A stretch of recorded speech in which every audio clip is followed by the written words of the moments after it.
घूर के बोले सिरलैक जरूर दे, नया सिरलैक आया है, इसमें दही मिलाया है, मुन्ने को खिलाया है, बड़ा ही मजा आया है। नेस्ले सिरलैक की वही ग़िज़ायत और तहफ़्फ़ुज़ अब दही की इजाफी खूबियों के साथ नन्हे पेट की बड़ी ग़िज़ा। रसूल करीम हमाबाद बिस्मिल्लाहिर्रहमानिर्रहीम। अस्सलाम वालेकुम नाज़रीन, मैं मुश्ताक ख़ान STN HDTV के प्लेटफॉर्म से आपके सामने हाज़िर खिदमत हूँ। नाज़रीन, आज 17 अक्टूबर हमेशा इंटरनेशनल वर्ल्ड डे के तौर पर गुर्बत के सिलसिले में मनाया जाता है कि दुनिया में ख़त गुर्बत की पोजीशन क्या है। तो नाज़रीन, 70 साल पाकिस्तान को बने हुए 71 साल का ज़माना गुज़र चुका हुआ है। इस अरसे में पाकिस्तान का ख़त गुर्बत के नीचे एक दलदल है, उसमें धंस चुका है। और आज 17 अक्टूबर, कल 16 अक्टूबर था, उससे पीछे 15 अक्टूबर था। 15 अक्टूबर को पाकिस्तान के ऊपर पेट्रोल बम ब्लास्ट हुआ है और 5 रुपये समरी ओगरा ने भेजी, जिसे वज़ीर आज़म ने कमाल शाहाना तरीके से जो है वो उन्होंने उसको 10 रुपये के साथ कौम के ऊपर मुसल्लत कर दिया। नाज़रीन, मुझे यहाँ पर एक लतीफ़ा याद आ रहा है कि एक बादशाह था, तो उसके मुल्क की इकानमी का कोई रूटीन नहीं थी। तो उसने अपने वज़ीरों मशीरों को बुलाया। उन्होंने कहा कि क्या किया जाए कि हम भी अपनी इकानमी को स्टेबल करें। तो वहाँ से एक रास्ता था, सड़क जो गुज़रती थी दूसरे शहर के लिए, तो वहाँ पर सारे मज़दूर उस सल्तनत के मज़दूरी करने के लिए दूसरे शहर में जाया करते थे। तो एक वज़ीर ने, जो नौरतन है, फ़ुआद चौधरी टाइप, उसने मशवरा दिया।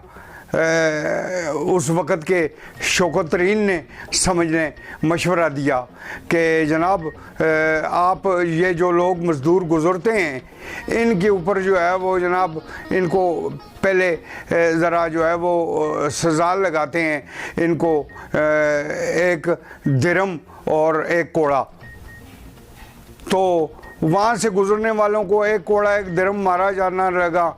तो रूटीन में जो है वो शहरी जो सल्तनत के थे वो गुज़रते रहे और आहिस्ता आहिस्ता वो बेजार हो गए। उन्होंने जो है वो एक दिन बड़ा भरपूर एहतजाज किया मज़दूरों ने, और बादशाह के जो महल है उसको घेर लिया। तो बादशाह ने अपने वज़ीरों को गालियाँ दी कि देखो, तुम्हारी नालायकी की वजह से, तुम्हारे गलत मशवरों की वजह से इन लोगों ने आज मेरा महल घेर लिया है, आज मेरा घेराव करने पे आ गए हैं। तो ये पूछो इनसे क्या मसला है, क्या करना है। तो जब उन्होंने जाके पूछा तो वज़ीर भी ज़हनी तौर पर तैयार होकर के गए कि जनाब कोई कोड़े कम करने हैं तो कर लेंगे, पैसे कम करने हैं तो कर लेंगे, जो इनसे हम वसूल कर रहे हैं। तो उन्होंने पूछा, एहतियातन पूछा कि भाई तुम्हारा क्या मुतालबा है। उन्होंने कहा, जनाब हमारा मुतालबा यह है कि आप कोड़े भी हमें डबल कर दें, पैसे भी डबल कर दें, लेकिन हमें जो है वो वहाँ पे जो टूल प्लाजा है उसके ऊपर जो है वो बहुत देर तक हमें जो है वो खड़ा होना पड़ता है, लाइनें लगानी पड़ती हैं। पैसे हमसे दुगने ले लें और कोड़े लगाने वालों की तादाद डबल कर दें, ताकि वो जल्दी हमें मारें और हम निकल जाएं। तो यही आलम जो है वो इमरान खान साहब इस कौम, पाकिस्तानी कौम को भी यही समझ बैठे हैं कि जनाब इनको जो मर्ज़ी है, जितने मर्ज़ी है कोड़े मारो, जितनी मर्ज़ी है सजाएं दो, जितना मर्जी है दबाओ, ये तो कुछ भी नहीं कहते। तो लिहाजा पहले एक एक पैसे के लिए परेशान हुआ करते थे, अब 10-10 रुपए जो है वो 12-12 रुपए जो है वो बढ़ाना उनके लिए कोई बात ही नहीं है। एक तरफ जो है वो पेट्रोल बढ़ रहा है, दूसरी तरफ जो है वो बिजली के रेट्स बढ़ रहे हैं, तीसरी तरफ डालडा महंगा हो जाता है, चौथी तरफ आटे की शॉर्टेज हो जाती है, चीनी अफगानिस्तान चली जाती है, इधर से उधर चली जाती है।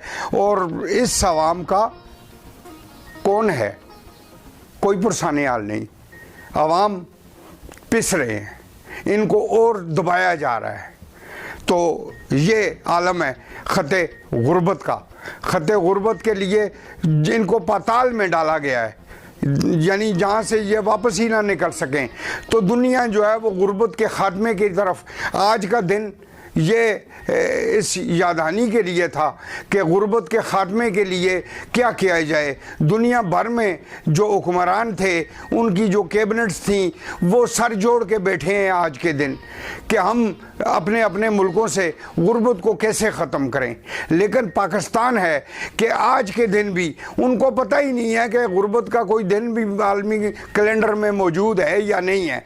यहाँ तो हमने तो कोई भी नहीं देखा, ना हमने किसी टीवी पे कोई देखा, ना कोई सेमिनार होता देखा, ना कुछ भी नहीं है। तो लिहाजा जो है वो पाकिस्तान के हुक्मरान 70 सालों से, ये नहीं है कि ये इमरान खान, नो, पीछे भी 70 सालों से हमें दबोचते ही आ रहे हैं। तो हम हैं कि हमेशा इसको शुक्र और सब्र के साथ बर्दाश्त करते आ रहे हैं। तो अब खबर आगे चल के मैं ब्रेक करूँगा कि हुक्मरानों के दबाने का वक्त ख़त्म हो रहा है। कैसे ख़त्म हो रहा है मैं आगे चल के आपको बताऊंगा। अब इसके साथ दूसरी बात जो है वो ये है कि इस वक्त मुल्क के अंदर तबादलों का तैनातियों का बहरान एक पैदा किया गया है। किसकी तरफ से किया गया है? हमारे हुक्मरानों और हमारे इदारों की तरफ से एक पैदा हुआ है, और वो बहरान है कि हल होने का नाम ही नहीं ले रहा। हालांकि ये चंद सेकंड की बात होती है इन हुक्मरानों के लिए, टाइपिस्ट ये वो सारा कुछ इनके पास मौजूद, सारा कुछ ये लेटर फटाफट, कोई लेटर ऐसे भी होते हैं जो इनको जारी करने इनके लिए ज़रूरी होते हैं। ये रात के अंधेरों में, मिनटों में, ये रात को दफ्तर लगा कर सारा काम कर गुजरते हैं। लेकिन जो मामलात इनको सूट नहीं करते उनको अल्तवा में, मशावरत में और नेगोशिएशंस वगैरह में डाले रखते हैं। तो इस वक्त भी हमारे यहाँ तैनातियों का और तकर्रुज़ का बहुत बड़ा बहरान है, जो आगे चलकर हमारे हुक्मरानों के लिए इंतहाई ख़तरे का बायस बनने वाला है। तो उस मसले को, यानी मैं सीधे लफ्ज़ों में आ जाता हूँ, चीफ ऑफ ISI की तैनाती का मसला। तो चीफ ऑफ जो हमारे ISI थे वो कोर कमांडर पेशावर बनकर चले गए, जनाब अपना जनरल फैज़ हमीद साहब। तो जनरल फैज़ हमीद को वज़ीर आज़म भी बहुत पसंद करते थे, और इसी वजह से वो नाराज़ हैं कि आपने मुझे बताए बग़ैर फैज़ हमीद को कैसे पेशावर भेज दिया, उसको यहीं रखना था। ये वो मैं कि अब अपने उससे देखते हैं, आर्मी इस्टेब्लिशमेंट का अपना तरीक़ाकार है, उन्होंने अपने तरीके से जो है वो सिस्टम को वो करना है। तो लिहाजा ये मसला नहीं था कि जनाब वो फैज़ हमीद इमरान खान का ही बहुत प्यारा था, वज़ीर आज़म का ही बहुत प्यारा था। Faiz Hameed chief of army staff का भी पसंदीदा तरीन जनरल है। तो जब वज़ीर आज़म ने राब्ते की कोशिश की, आखिर जो है वो जनरल बाजवा साहब जो है वो उन्होंने अपनी इज़्ज़त को भी रखा, वज़ीर आज़म की इज़्ज़त और उसके तक़द्दुस और उसके मर्तबे का भी ख्याल रखते हुए जब जनरल बाजवा ख़ुद चलकर बनी गाला पहुँचे, वज़ीर आज़म से उनकी मुलाकात हुई, तो वज़ीर आज़म ने यही गिला किया कि आपने जो इस ट्रांसफ़र के सिलसिले में, इस तैनाती के सिलसिले में जो तरीक़ाकार अख्तियार किया, आपने मुझे पूछा नहीं, ये नहीं किया, वो नहीं किया, फैज़ हमीद से आपको क्या प्रॉब्लम था, क्या नहीं था। तो वहाँ पे उसने बताया कि यार फैज़ हमीद के तुम वेल विशर ही नहीं हो, मैं भी उसका वेल विशर हूँ, मेरा जनरल है वो, और वो मेरा भी पसंदीदा तरीन इंसान है। मैंने उसको इसलिए भेजा है कि आगे चलकर जब उसकी प्रमोशन का मामला आएगा तो प्रमोशन में उसके कोई रुकावट ना बने, लिहाजा उसके लिए चूँकि उसने पहले कोई कोर्ट डील नहीं की हुई, तो लिहाजा मैंने उसको जो है वो 1 साल का पीरियड चाहिए होता है प्रोफाइल को मोटा करने के लिए। तो मैंने उसको जो है वो इसलिए भेजा है कि 1 साल वो अपना पेशावर कोर में गुजार ले, उसके बाद वो डिज़र्विंग पोजीशन में आ जाएगा।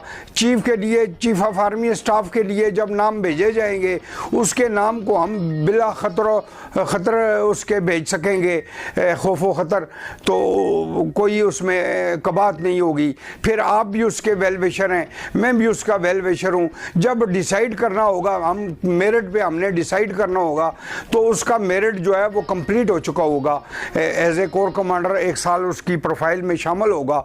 तो लिहाजा मैंने तो इसको ये सोच करके भेजा है कि आगे जाके उसकी तरक्की में कोई रुकावट ना आए।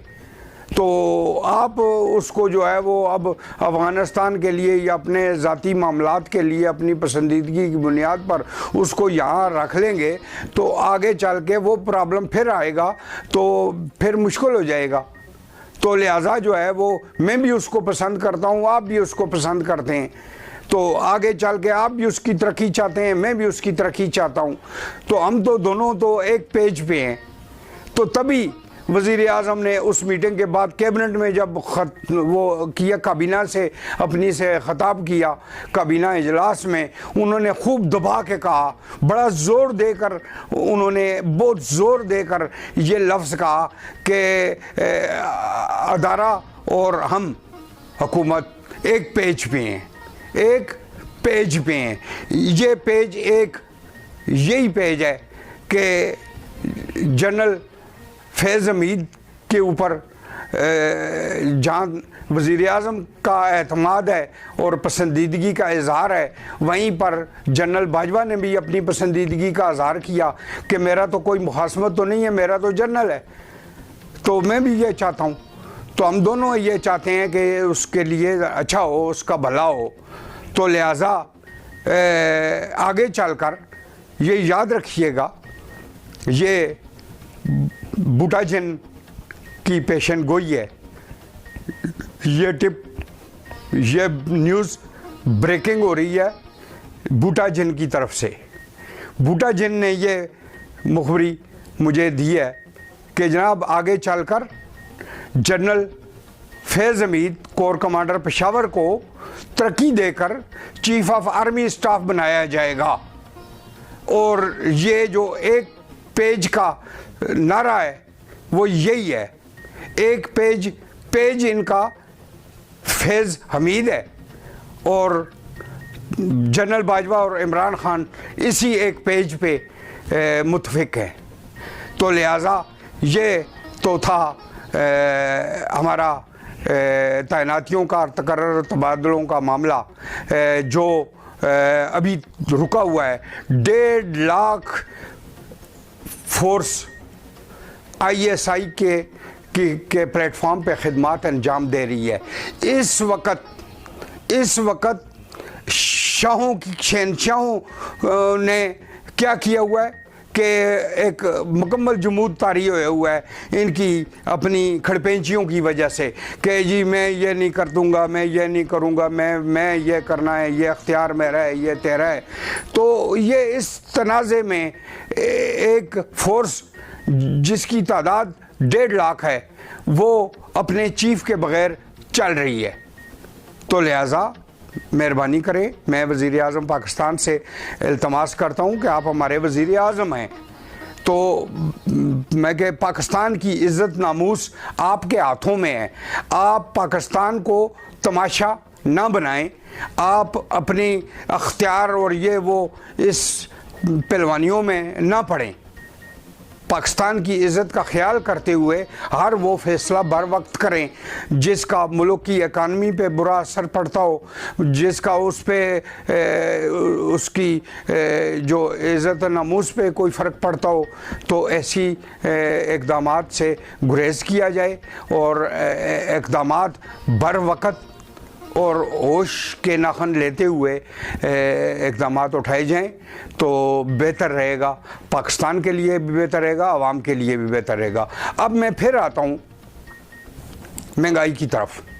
महंगाई का जो बम वज़ीर आज़म अपनी नासमझी और नालायकी की वजह से फोड़ते आ रहे हैं, बम महंगाई पे महंगाई, महंगाई पे महंगाई, और जितनी महंगाई करते जा रहे हैं साथ कह रहे हैं कि जनाब ये मुल्क जो है वो ये तरक्की ये से कर ही नहीं सकता, ये अगर ये हम महंगाई नहीं करेंगे, ये नहीं करेंगे, हम तो बड़ी ठीक रास्ते पे चल रहे हैं, हम तो तरक्की की मंजिलों को तय करते जा रहे हैं। भाई तरक्की पता नहीं कहाँ पे हो रही है, तरक्की बनी गला और आगे पीछे कहीं मुझे नहीं समझ आ रही कि कहाँ तरक्की पे हो रही है। पाकिस्तान के अवाम तो उनकी तो बुरी हालत है, लोग एक वक्त की रोटी को भी तरस रहे हैं। आज जैसे कि आलमी जो में गुर्बत मनाया गया दुनिया भर में, तो दुनिया भर में उसके ऊपर सर जोड़ के जो है वो बातें हुई, लेकिन पाकिस्तान में तकर्र और तबादलों से हम नहीं निकले। तो लिहाजा ये जो महंगाई का सिलसिला है, जैसे कि अब इस महंगाई के से जो बढ़ती हुई महंगाई है इसका फ़ायदा उठाते हुए अपोजिशन जमातें भी जो है वो सर जोड़ के बैठ गई हैं कि और तारीख चलाने की बातें कर रही हैं। और मेरे ज़ाती इल्म में है कि बहुत सारी जो है बड़ी तंजीमें, ट्रेड यूनियन है, दूसरी यूनियन है, CBR यूनियन है, बड़ी टीचरों की यूनियन है, मैं के डॉक्टर्स की तंजीमें हैं, वकला की तंजीमें हैं, ये सारे सर जोड़ के इस तरफ गौर कर रहे हैं कि हम क्यों ना इस मौका से फ़ायदा उठाकर तारीख चलाई जाए। हुकूमत PTI की हुकूमत के ख़िलाफ़ भरपूर तारीख चलाई जाए। तो सारे मिलकर सोच रहे हैं और मुझे अंदेशा है कि इस गैर यकीनी की सूरत हाल में अनारकी न पैदा हो जाए, वो सिविल नाफरमानी की तारीखें ना चल पड़ें जिनकी तरगीब कंटेनर पे खड़े होकर इमरान खान साहब उस धर्मने में दिया करते थे, बिल जला दो, तेल डाल दो, आग लगा दो, उजाड़ दो। ये तो तरबियत और ये नसीहतें तो इमरान खान साहब की अपनी थी। किसके ख़िलाफ़ थी? हुक्मरानों के ख़िलाफ़।